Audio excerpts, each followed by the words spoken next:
Welcome to TokyoTalks, a global podcast born in Tokyo where creatives, entrepreneurs, and changemakers share real, unfiltered stories of building bold lives at the intersection of business, culture, and identity.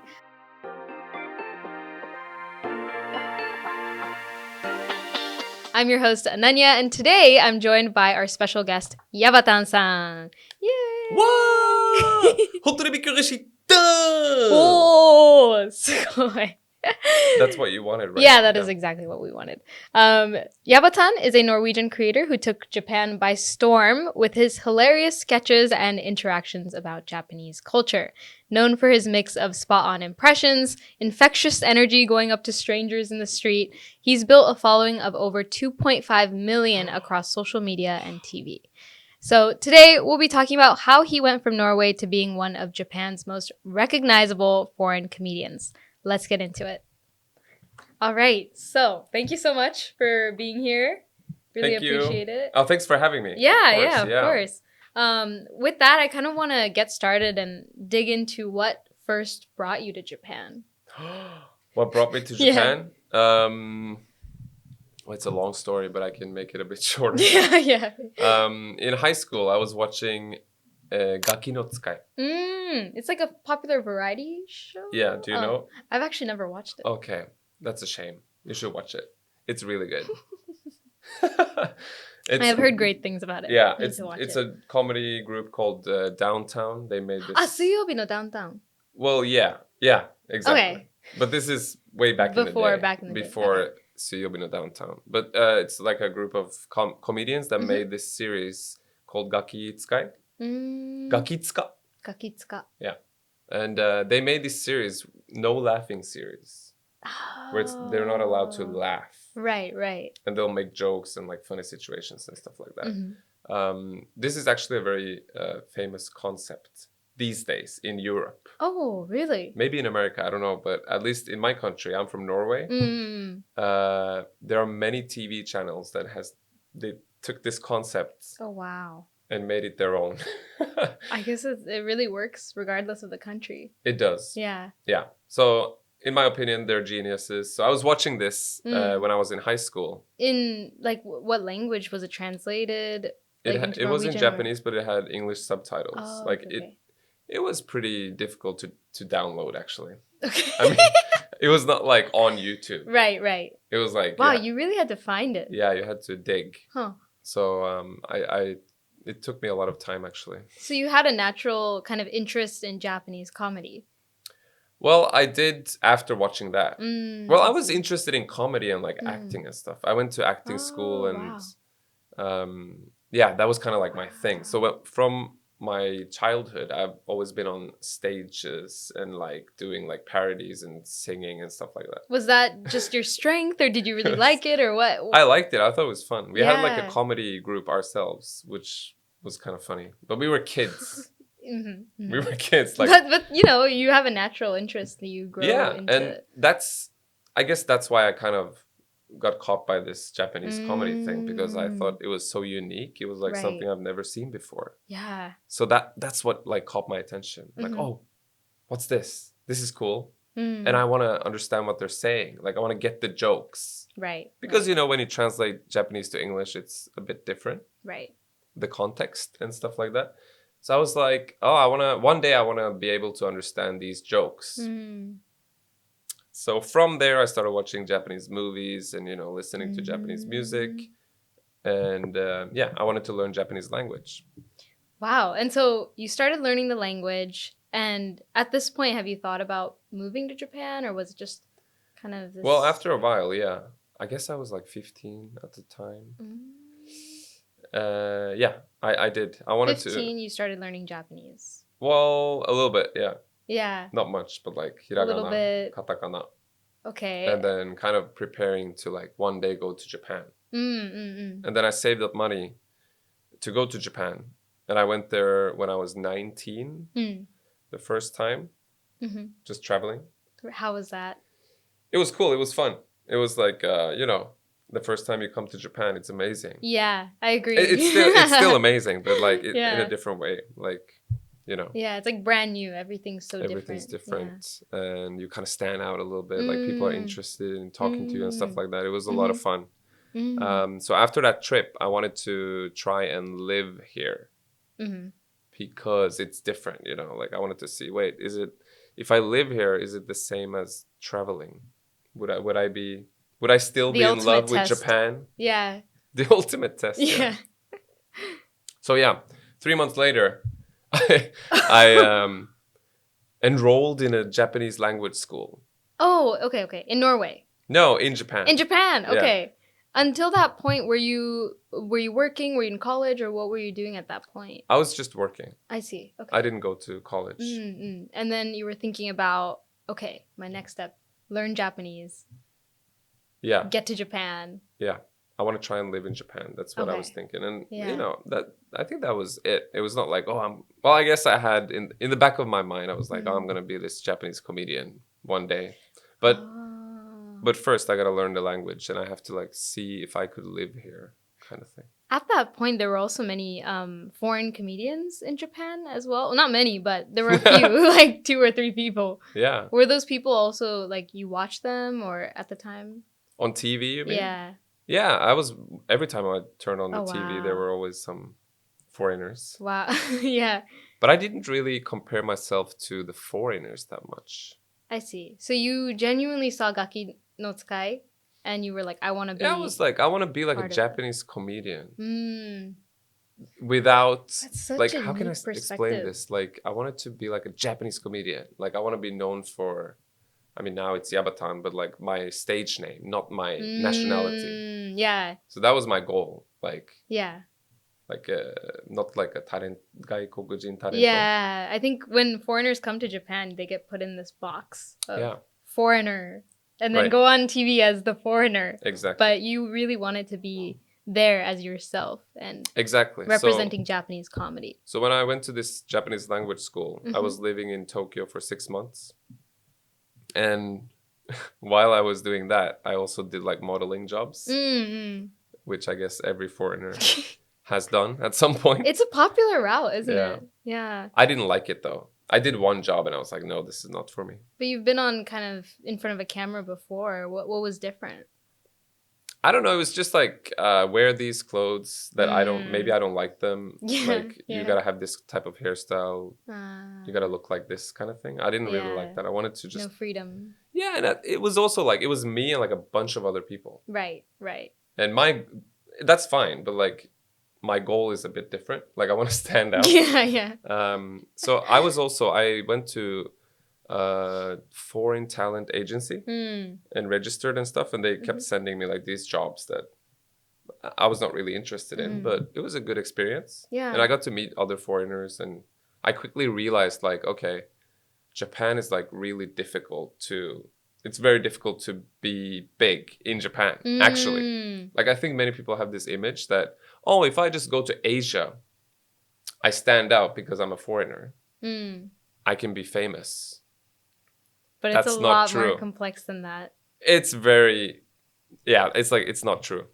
And fortunately, I quickly learned that, you know, it's not easy. It's like there's a bunch of people working 10 times harder than I do. I need to step my game up. So that's what I learned from the foreign talent agency, and meeting all these foreigners that were working super hard and doing way more than I did. And at that point, you'd been going to the Japanese language school. Yeah. Did you, from that point on, leave, or what was the next step? So I was there for 6 months. I learned basic Japanese. I was at the time, like, I think it was 2013. So social media was starting to kind of a little bit get bigger and bigger. Like, people on social media, you started getting influencers and stuff like that. So I was actually making videos in 2013 on Vine and stuff. I was going to say, I think that's where I first saw you. I was like, why do I remember these Vine-style videos? But most of it, I did not post. Like, I filmed lots of stuff in Tokyo, but I didn't post it because I felt like I wasn't ready. Oh, because okay. I don't know enough about Japan and Japanese culture. I I don't see. speak the language. I So I was see. kind of like building my community in a way. Like Mm. I needed more experience before I took the next step, Mm. which is to post lots of videos and stuff like Yeah. that. What kind of, what did, when were you ready? What did you have to do Yeah, that well, you so were, then I went back to Norway after oh, okay, the okay. language school, and I was just working with a friend of mine. And that work gave me a lot of free time. Like, not free time, but time to think. So I was thinking about, like, what can I do in Japan? What's funny? And stuff like that with the knowledge that I've got. And while traveling to Japan sometimes, back and forth, just thinking. I was just thinking a lot. Like, I knew that I wanted to go back to Japan, but I didn't know Yes. what to do. So I was thinking about that from 2013 to until 2017. And then I took like the next step. What? I That's took a working crazy. holiday visa. Yeah. And I thought, like, I have to do something. I'm going to be an actor in Japan. That's what I thought. Yeah. And I just told my dad, like, hey, I'm going to Japan. Like, they have this visa where you can live there for 1 year. And he's like, Yeah. okay, what are you going to do? So, I'm going to be an actor. Okay, well, good luck. I mean, you can always come back home if it doesn't work out. Yeah. I was like, yeah, sure. So, yeah, and then I went back to Japan. And when was Yabatan born? So it went pretty quickly, actually. 2017, I went back and then quickly realized you got to work hard. You need a job. You can't just do modeling stuff. So I became an English teacher and a kindergarten teacher. I worked really hard for these jobs, by the way. Yeah. Like, seriously. I went to Sounds so tons stressful. of interviews. Yeah. And finally got 2 jobs. I was basically working all day. 2 jobs.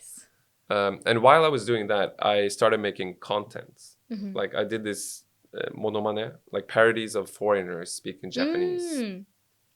That's how I started. Towards Japanese audiences. Well, yeah, that was my goal. My goal was to make Japanese people laugh. So I was like making these parodies of like British people speaking Japanese, very exaggerated, and like Norwegian people speaking Japanese, French people, stuff like that.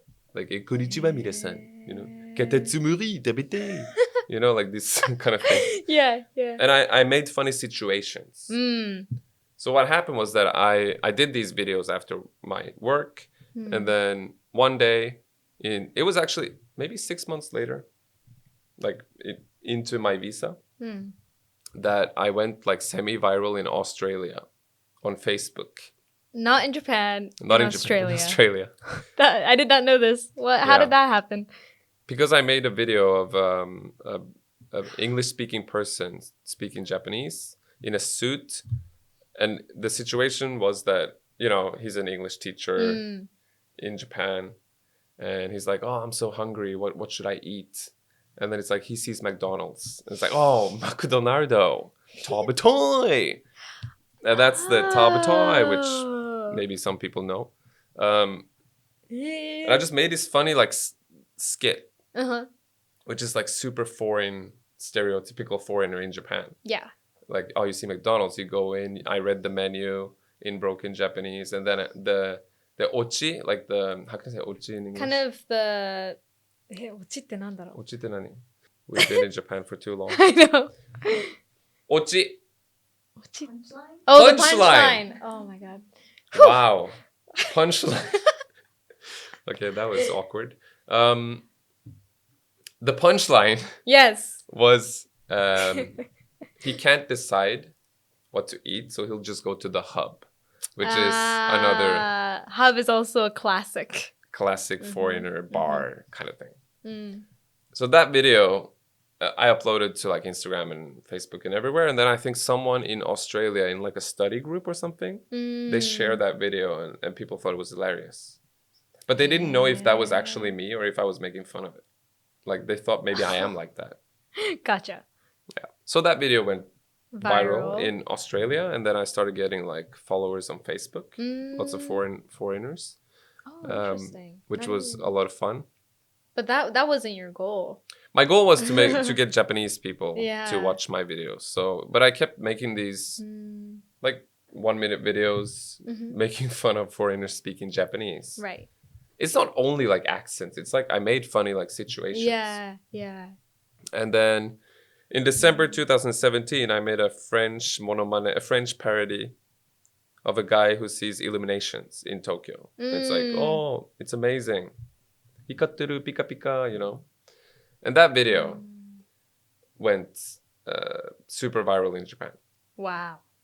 Now I cut like lots of that story. Do you want that? It's okay. I think that's a good amount. Yeah. That's the video that went super viral in Japan all of a sudden. What on Twitter. happened when you went viral in Japan? So someone took the video and posted it to Twitter from my Instagram, and then it just caught up. Wow. It was in December 2017. It's just 1 week of like blowing up, basically. I got lots of messages from my friends and like, oh, you're all over Twitter, and like. Was that the moment that you decided to make it into your career? Yeah, that was the moment I've been waiting for, because I've been waiting.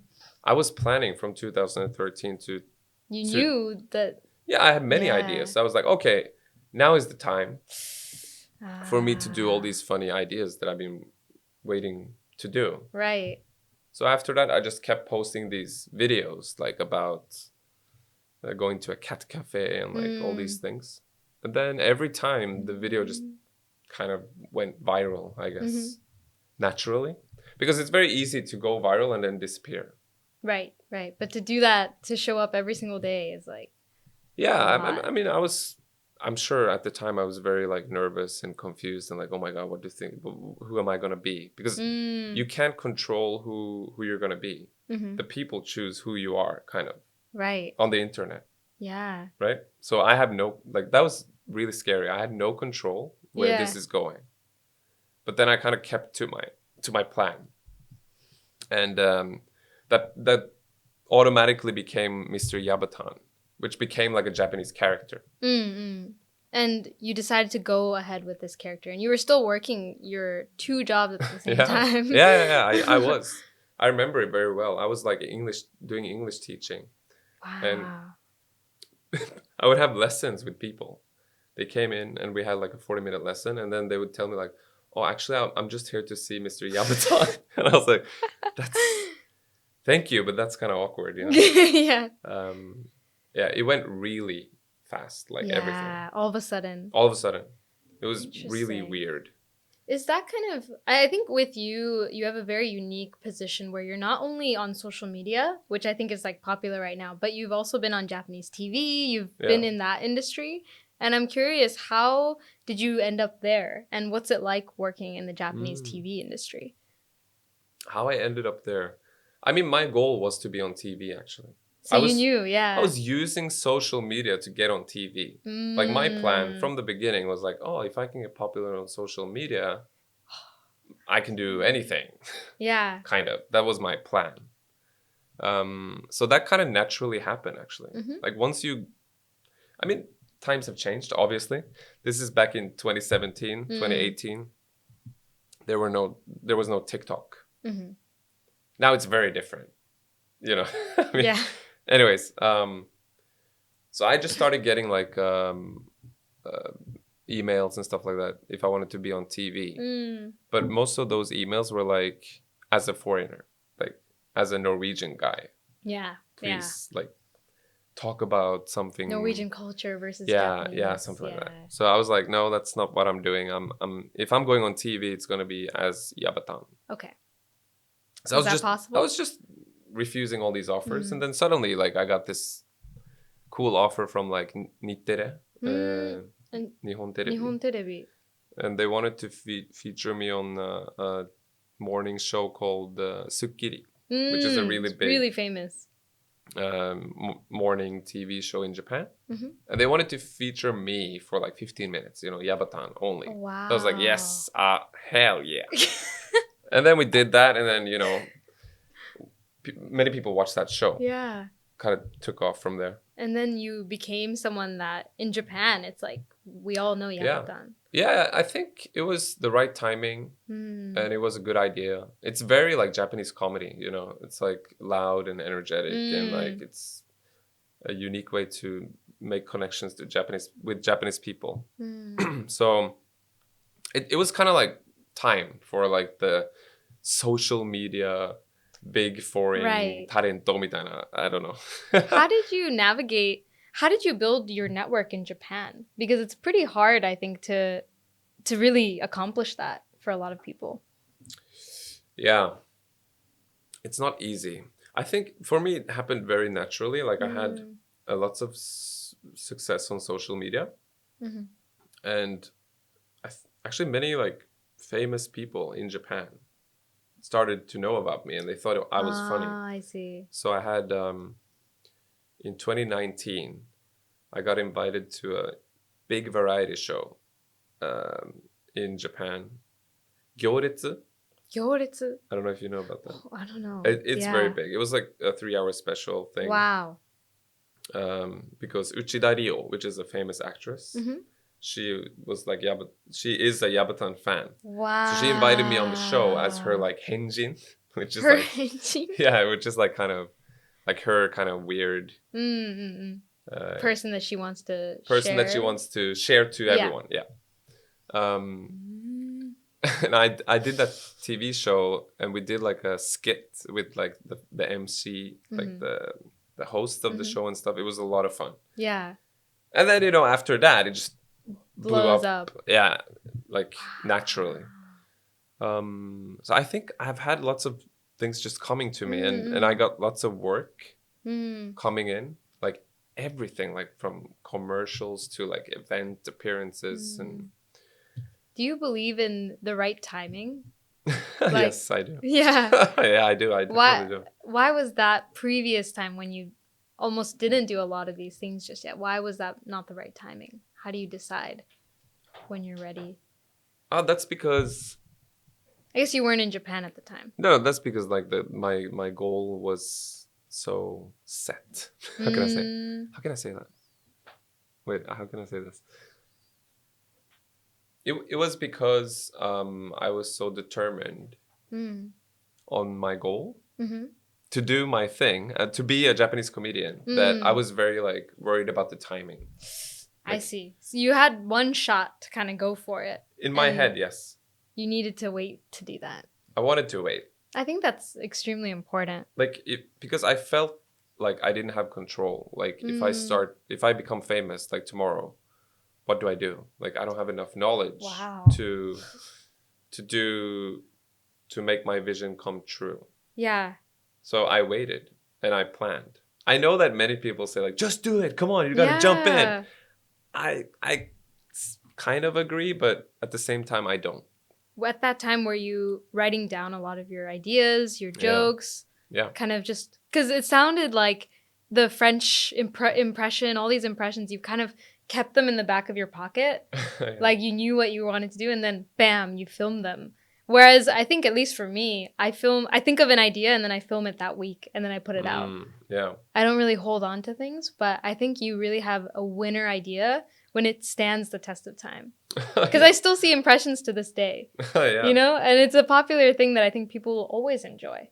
Yeah. That's how you get that insane virality. Yeah. I don't know. Like I had a very big vision. Like I wanted this to be my thing, like forever kind of thing. You manifested it in a way. Yeah, it's kind of. beautiful. So I was like very determined. Like when I go all in on this, I'm gonna go all in. So it has to be the right time. Yeah. Like I have to be prepared. Obviously, I wasn't prepared like 100%. Obviously, like I've learned so much. Since then, but it's like times change, and there, like I said, social media changed. Social media changes like every month. So, but it's just like, yes, I was kind of there at the right time because there was no one else like me. Like, yeah. How did you go from, I think, being a creator and then also being on TV? It makes sense that can become your main job, but how did you kind of build into the business that you have today? So actually, I said like I wanted to be on TV. That was my goal. Now that goal has changed a little bit. What's your current goal? My current goal is to keep doing social media.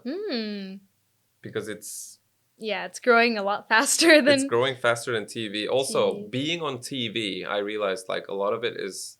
You're not in control. I hear That's that a what I lot. like about social media, is that you're in control of your own stuff. Like, you can do whatever you want to do to a certain degree, obviously. But on TV, everything is written for you. Right. And it's very controlled. Like, oh, you can't do this, you can't do that. You got to be this type of person, which in the long run isn't that much fun. So I think now it's more for me. It's more like social media. And my next question, you can choose whether you want to answer it or not, but how do you monetize as a creator in 2025? Monetization. Yes. I'm really bad at that, actually. Really? Yeah. I didn't think so. No, because I post once a week. Ah, I see. I'm not like... That's hard. I'm old-fashioned. Maybe. That's what it Maybe used it's to like be back TV. in the Once days. a week you get your TV show. Yeah. I mean, sometimes I post a bit more, but like in terms of... I believe in quality content. Quality over quantity. Is that what you say? Quality over quantity. Yeah. That's what I believe in. Yeah. So I'm a bit old-fashioned, but in the long run, that's what works. Especially for me. Everyone is different. For me, that works because if I can make a quality video once a week, those videos will last forever. That's true. There's no like timeline. Like, if I make a funny sketch, that sketch will live on forever.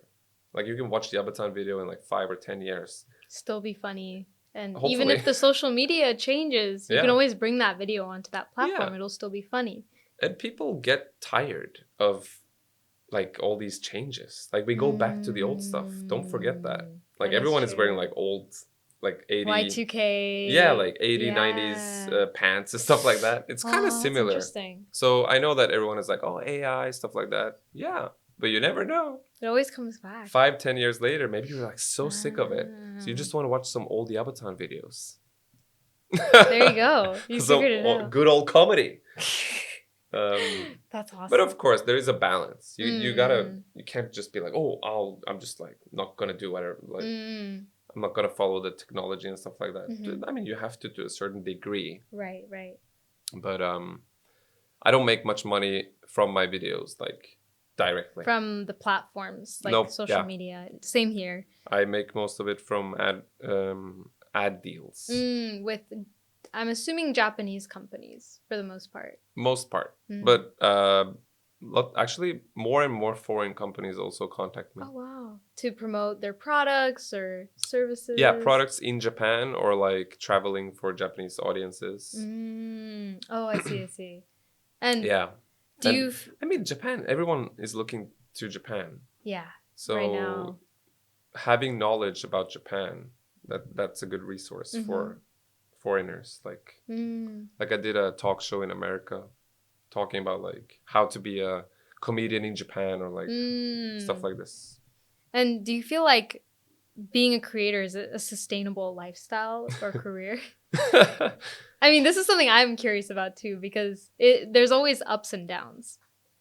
Yeah, no matter what you do, there's always ups and downs. Yeah. So a creator, you mean starting out now?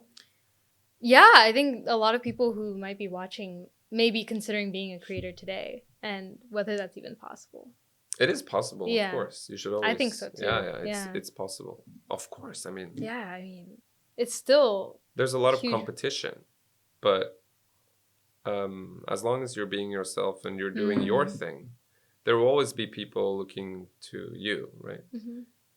I think nowadays it's not that much about like followers. It's more about creating your community. And I agree. Yeah, and that community will kind of lift you up. Yeah.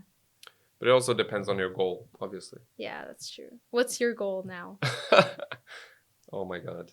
I think I asked you maybe 2 years ago. And at that point, can I say what you said? What did I say? You said that you wanted to be the biggest in Japan. Wow. The biggest what? Like, entertainer. Oh, okay, That's yeah. what you said. That's a good goal. That's a good goal. Yeah, I still want to be the biggest entertainer. But now I'm leaning more towards building something outside of, like, how can I say, maybe more behind the camera than on camera. Like a business behind the scenes, kind of. Yeah. or producing stuff. That's Oh, fun. yeah. What has kind of, I mean, we talked a lot about your virality and kind of how it sort of sparked all of this and it became your career. But I'm curious, was there ever a point where you faced a huge challenge in the industry, building social media, creating content? What was the biggest challenge you faced? Oh, there are many. Really? There have been many. Like when COVID came, that was a big I challenge. see. Like I made most of my stuff outside. Oh, Like I that's wasn't. tough. I'm not Yeah. like a YouTuber, you know, sitting at home and making videos. Mm-hmm. I was like out there interacting with Interacting people. with people. That The was one kind of my thing you thing. can't do at So that yeah, that I couldn't time. do that. So I had to Yeah. change like how I make videos. I had to show more like myself, kind of. Yeah. Um, that was a big challenge. Also, lots of Mm. work, like just disappearing, obviously. Mm-hmm. Um, Mm. Another challenge. I remember when I did like another challenge. Is it a challenge? Experience. Mm-hmm. Like you meet these people that you've been looking up to. Like when I was in Norway, I was watching like, you know, Japanese TV or listening to music or whatever. And Mm. you meet these people all of a sudden. You Like meet your you get to heroes. work with them. Uh-huh. And I remember it was really tough not like realizing that they don't care about me, like who I am, because I had so high expectations. Uh-huh. So I went in like, oh, this is gonna be so much fun. Like we can make so Oh. much fun content. Yeah. And then you meet them and they're just like, who are you? Like, oh my god, this person keeps saying he's like hontoni bikkurishita. Huh? Like they're not like Oh. not welcoming you in. Yeah. That was a huge challenge. Really? Yeah. Because you wanted to work with these people or Yeah, I had high you respected them expectations. a lot. And... Yeah, it was kind of like, oh, everyone knows who Yabatan is. Like, Oh, and but then it was that part, and it was the part that the people you look up to, don't really care about you. yeah. Like people don't care about you. Oh, that's So that was a really tough experience, yeah. but it gave me Mm, so much, right? right. It builds thick skin, I think, Mm. as well. Because I think TV and, social media work very, very differently. Like once they're done with the shoot, they're like leaving like instantly. At least in my Mm. experience when I've been on sets, it's like they're not interacting much with all the guests and That's stuff true. like that. Depends on the person though. But, Yeah, of but I would course. say, yeah, half of the people, they're just like. Tend to be like, bye. Yeah. So that was a tough challenge. But it made me realize that, okay, no one cares about me. So I'll just focus on myself. Mm-hmm. And even if the person you're working with doesn't get your joke, doesn't really matter. It doesn't because millions of other people Yeah, do. like there's so many other people that will appreciate that joke. So just stick with like your joke or your thing, no matter who you're working with, because it's very easy. You kind of think like, oh, I'm not that famous or I'm not like that good as them because they've been on TV for like 10 years. But it doesn't matter. You just do you. You just do you. Yeah, and that's what I learned from that. So it was a great experience. My next question to you is, what's something people normally misunderstand about Japan? Maybe that it's like a fantasy land. Yeah, I hear that a lot. Yeah, like people think it's just this amazing fantasy land that you can go to and everything is fine. Everyone appreciates you and looks at you and give you all their attention. That's not the facts. It's not the facts. That's not the facts. But yeah, I mean, I think when you are in Japan traveling or you've been here within 6 months to a year, I think when you're in any country for just 6 months to a year, it's pretty fun. Like you're not really experiencing the real, day-to-day problems and the difficulties that come with moving your entire life to another country. And I think if it's just for a short period of time, you don't really experience those things. Yeah. But I think in Japan, it's so subtle. It's kind of like you don't really see it. So there's always such a huge difference between the foreigners that have been living here for years and years versus people who just got here. And I'm still quite fresh, but I don't think it means that we should complain or like get disillusioned. But at least in my experience, I think it's taken a lot of like reflection of what Yeah. my perceptions were like coming into it. It's like a lot Yeah. of just like my own problems, but like Exactly. yeah, exactly. Yeah. That's what people should realize. Like, Dogen had a really good video about this that I yeah, recently watched. me and him, we talk about this all the time. Oh yeah. That's kind of our thing. We do these talk shows actually, like seminars, Seminars. and it's not only for foreign people, foreigners. It's also for Japanese people because it goes both ways. Like a Japanese person going abroad probably has the same kind of like fantasy. But of course, Japan being Japan, it's like very popular for being different, which of course is fun. But I think it's important to realize that that's just a very little part of Japan. Like it's so small. Like most people are just ordinary people living their lives. Like they don't go to like maid cafe. Yeah. You know what I mean? Like it's yeah. That's just very like good content for content creators. Exactly. I can talk about that too.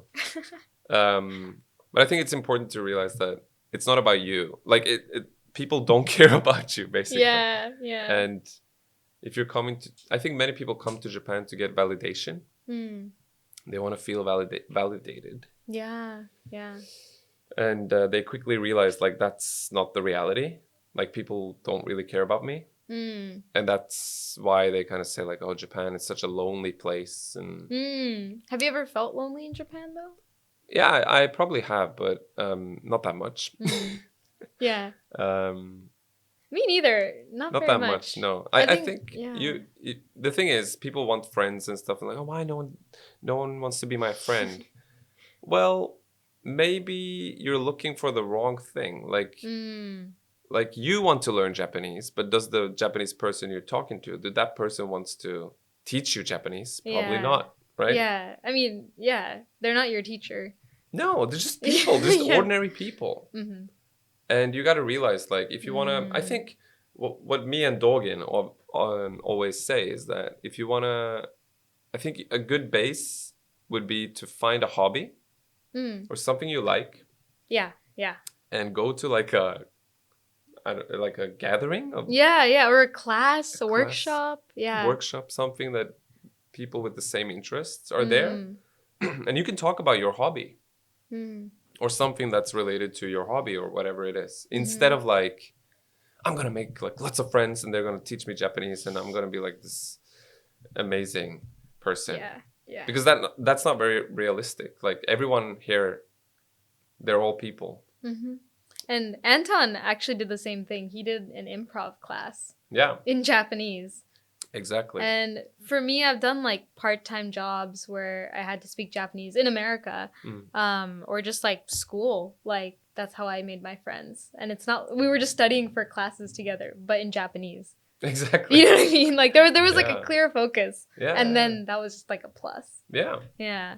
So I totally agree. Try not to think too much about it. Like if the lady at Starbucks answers you in English or Japanese, does it really matter? No, it doesn't. Well, I make a lot of skits about that, so.